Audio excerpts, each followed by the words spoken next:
자, 먼저 G7 정상회의 이야기부터 본격적으로 해보도록 하겠습니다. 여기에서 어떤 내용이 오갔는지 말씀을 해주시죠.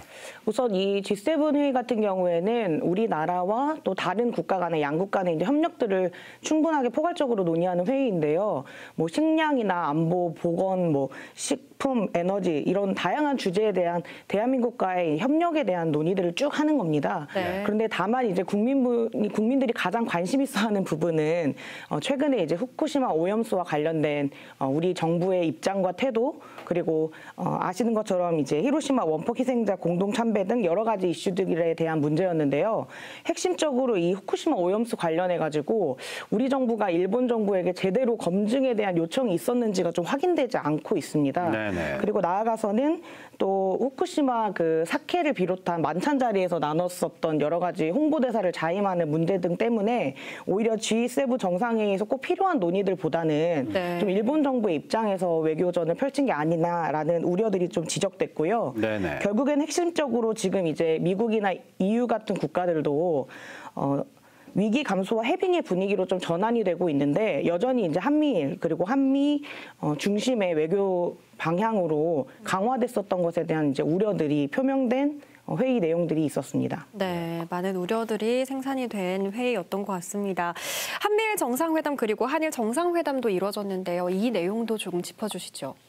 우선 한미일 정상회담이 2분 동안 진행이 됐습니다. 네. 뭐 시간은 짧더라도 중요한 이야기들을 하실 수는 있었을 텐데 사실 지금 3개월간 3차례 이제 한미일 정상들이 만나고 있거든요.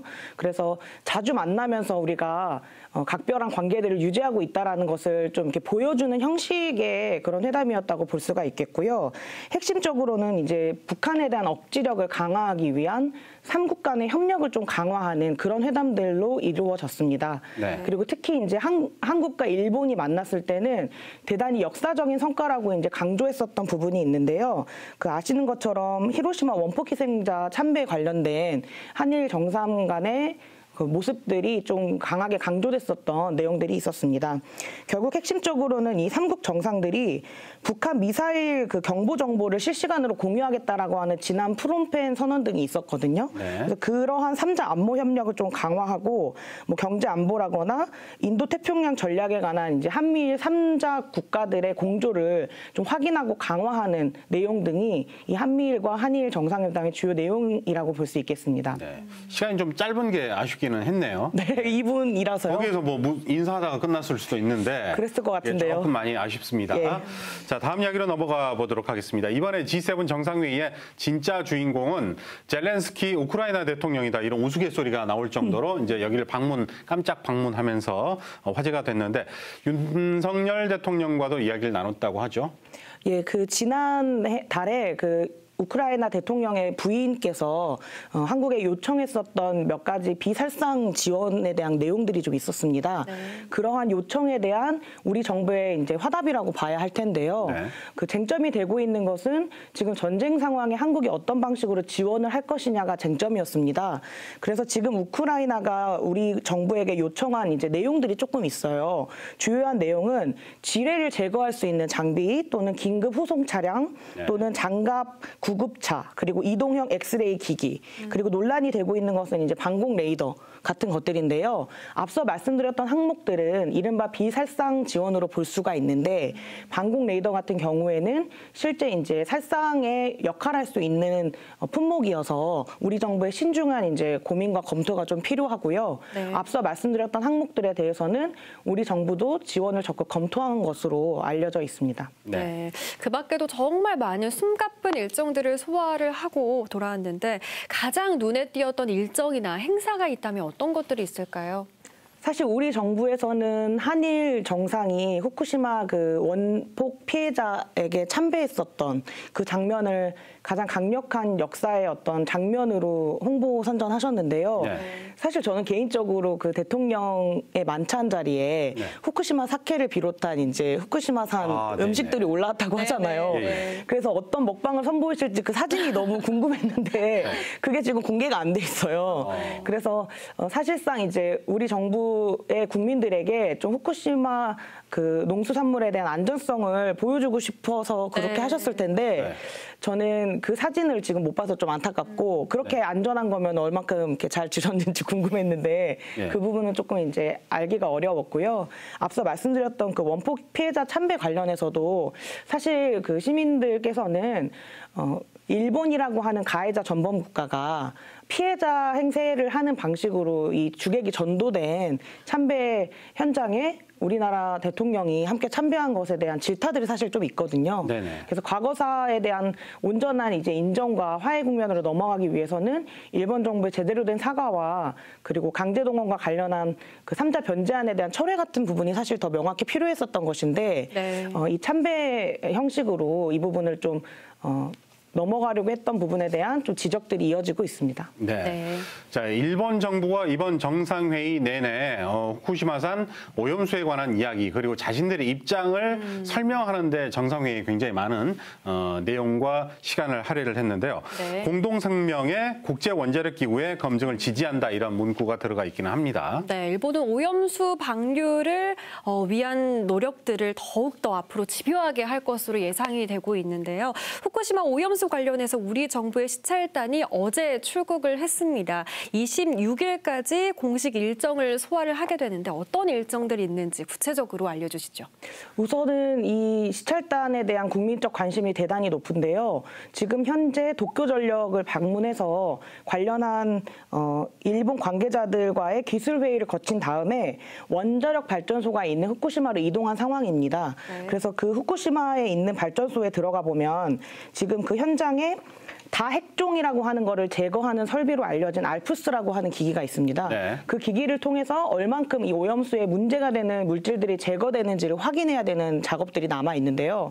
이 작업들에 대한 현장 시찰을 마치고 나면 기술적으로 이것들이 어떻게 구현되는지를 또 현장 관계자들과 함께하는 그런 기술 회의들이 예정되어 있습니다. 네. 그래서 오늘은 아마 그 후쿠시마 발전소 내에 이 알프스 장비 등을 비롯한 기술적인 점검 등을 시행하는 것으로 알려져 있고요.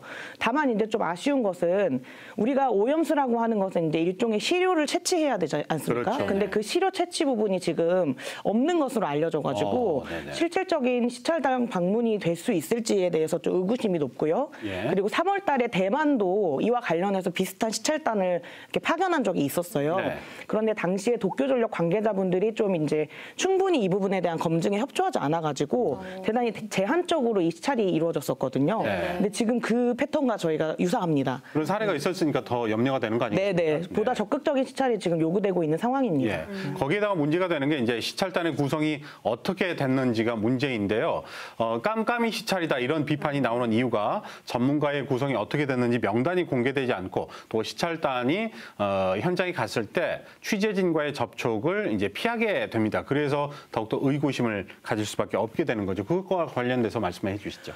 저는 대통령께 말씀드리고 싶어요. 우리 국민의 생명과 안전을 위해서 정부가 대표로 시찰단을 파견한 거잖아요. 네. 그러면 대대적으로 홍보해가지고 우리 대한민국 정부에 내놓으라 할 만한 전문가들이 우리 국민의 안전을 확인하기 위해서 일본에 네. 파견 간다라고 홍보를 해도 부족할 판이에요. 그렇죠. 그런데 21명으로 알려져 있는 이 시찰단의 내용을 알 수 있는 분은 딱 한 분뿐입니다. 유국희 원자력안전위원회 위원장 겸 시찰단장님이신데요.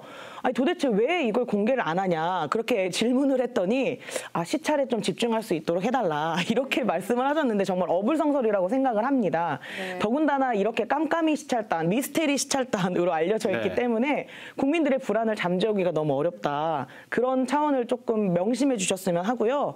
국민의힘의 성일종 정책위원장이 이 시찰단 명단 공개돼 있다고 거짓으로 발표하신 부분도 있었어요. 근데 언론을 통해서 팩트체크 됐는데 제가 오늘 이 시간까지 확인한 바로는 시찰단 명단 전혀 공개된 바가 없습니다. 네, 위원장님 말씀이 너무 공감이 되는 것 같습니다.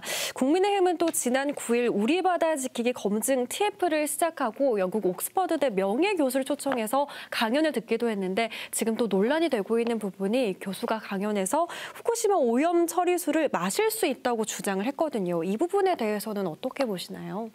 우선 이 교수님 상당히 문제가 많습니다. 네. 일단 오염수 누구에게도 마시라고 한 적 없습니다. 다만 안전하게 사용할 수 있는 재처리 그 물로 우리가 활용하자라는 측면인데요. 이렇게 마실 수 있을 것까지라고 공언하실 수 있는 오염수면 일본 내에서 사용하면 됩니다. 굳이 해양으로 내보내가지고 많은 사람들에게 피해를 유발하는 방식보다는 이렇게 안전하게 처리된 오염수라고 공언하실 수 있다면 일본 내에 재처리 오염수로 사용할 수 있도록 그렇죠. 결정하면 됩니다. 그런데 이 교수께서 이 물을 굳이 일본에 둘 필요 없이 빨리 방류해야 된다라고 이런 말실수도 하셨어요. 네. 그 방류해야 된다라고 하는 거는 일본에서 이렇게 소비하는 데는 문제가 있다라고 하는 걸 역설적으로 반증하신 것이기 때문에 전문가로서의 자격이 조금 의심이 됩니다. 네. 그래서 국민의힘이 이분 불러가지고 이 시찰당 방일 이틀 앞두고 이 행사를 열었는데요. 제가 봤을 때는 상당히 문제되는 외교적 결례 그리고 전문가로서의 자질 의심까지도 되는 상당히 문제되는 발언과 행사였다고 봅니다. 네. 그러면은 그 음용수로 이 교수님이 드시면 문제가 입증이 될 것 같네요. 네, 그러네요. 자, 더불어민주당 이재명 대표는 음용수와 관련돼서 장외 투쟁을 했습니다. 정부가 앞으로 이 오염수 문제 어떻게 풀어가게 될까요?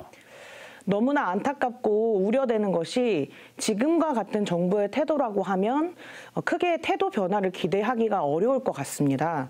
그리고 IAEA라고 하는 기구에서도 사실상 일본이 지금 처리하고 있는 과정에 대한 일정 부분의 수용, 인정을 하는 입장을 보이고 있기 때문에 다음 달 발표되는 IAEA의 6차 최종 보고서 내용을 좀 기다려봐야 하기는 하지만 네. 여러 가지 입장에서는 이 오염수 처리가 예정대로 진행될 가능성이 좀 높고요. 여기에 더해서 일본 정부가 오염수 처리에 대한 국제사회의 일정 부분의 어떤 수용을 확인받게 되면 지금 후쿠시마산 관련된 농수산물, 해산물 관련해서도 수입을 재개하라고 하는 압박을 강하게 이어갈 것 같습니다. 네. 그러면 우리 국민들의 생명과 안전을 책임지는 정부로서는 대단히 곤욕스러운 상황에 처하게 되고 또 우리 국민들이 특히나 이제 먹거리 안전에 대해서 민감하기 때문에 이 부분이 정부에게도 큰 부담으로 다가올 수 있기 때문에 좀 추가적인 입장 보완이 필요한 상황입니다. 네. 우선은 시찰단의 일정이 정말 제대로 된 검증으로 이어질지 잘 지켜봐야 할 것 같습니다. 마지막으로 우리 지역 소식으로 넘어가 보도록 하겠습니다. 정부가 이 한전공대 설립 과정의 적법성을 따지겠다고 하면서 감사를 이어가고 있는데 이르면 다음 달 초에 그 결과가 나올 예정입니다. 출연금이 축소될 거라고 예상을 하고 있는데 어떻게 보고 계실까요? 한국전력이 이제 한전공대라고 하는 교육기관에게 돈을 이제 보내는 방식인데 결국에 이 보내는 돈의 금액을 줄이려고 한다는 것은 한국전력이 보낼 수 있는 돈이 줄어들고 있다라고 하는 걸 반증하는 것이거든요. 네. 아시는 것처럼 이제 한국전력의 적자가 심각하다라고 하는 내용들은 계속 알고 계실 겁니다. 이 과정에서 전체 전기요금 중에 3% 정도를 전력기금으로 조성해가지고 한전공대 운영에 지원을 해주는 방식입니다. 올해도 이제 필요한 금액이 한 1,600억 정도 되고요. 실제 이 한전공대 운영에 필요한 2031년까지 설립과 운영에 투입되는 자금이 1조 6천억 정도의 규모가 되거든요. 네네. 그리고 설립 지금 2년차밖에 되지 않았기 때문에 아직 제대로 그 학교 시설도 지어지지가 않은 상태예요. 그렇죠. 네. 그래서 여러 가지 비용들이 좀 많이 필요하고 있는 상황인데 몇 가지 이제 문제점들이 발견되면서 출연금을 축소해야 한다라고 하는 지적들이 있었던 겁니다. 뭐 입학식 관련된 과다 비용 지출이라거나 네. 또 여러 가지 이제 한국전력의 적자가 심화되고 있는 상황에서의 이렇게 큰 규모의 지원이 좀 문제가 있다라고 하는 지적들이 이어져서 이 출연금 축소 논란까지 이어지고 있는 것입니다. 네, 지역사회 반발도 거센 상황이죠. 네, 그렇습니다. 특히 우리 광주 전남의 정치권이 정말 사력을 다해서 네. 전국 최초의 이 에너지 특화대학 교육기관을 설립하기 위해 노력해 왔는데요. 사실 아직 이제 입학생들이 2년밖에 모집되지 않았기 때문에 제대로 된 교육시설로서의 역할과 기능 그리고 또 이런 인재들이 또 우리 사회를 위해서 노력할 수 있는 부분들이 이제 확인되지 않은 상황입니다. 네네. 그래서 아직 미완의 이제 프로젝트임에도 불구하고 정부가 벌써부터 이제 일종의 흔들기를 하고 있으면서 전국적으로 이미지가 대단히 정부 지원이 불안정한 교육기관으로서 인식되게 되면 지금 입학생 모집이라거나 연구진들, 그러니까 대단히 수준 높은 연구진들을 모아내는 역할들이라거나 많은 부분에 지금 어려움들이 예측이 되고 있습니다. 네. 그래서 정부가 어렵게 많은 에너지들이 모여져서 만들어진 교육기관인 만큼 문제가 있다면 그 부분은 이제 수정 보완하고 실질적인 교육기관으로서의 역할을 할 수 있는 계획에는 큰 틀에서 이제 차질 없도록 진행될 수 있게 하는 쪽으로 좀 이제 전환을 해야 될 것 같습니다. 네. 네. 정의당에서도 이 부분에서 좀 제 목소리를 내주시길 저희가 기대를 해보도록 네, 하겠습니다. 그렇습니다. 예. 자, 다른 곳도 아니고 교육기관이니까 올바른 연착륙을 할 수 있도록 지역사회에 많은 관심을 가져주시길 바라겠습니다. 자, 지금까지 정의당 광주시당의 문정은 위원장 모시고 본방 토크 민주도시 시간 이야기 나눠봤습니다. 고맙습니다. 감사합니다. 감사합니다.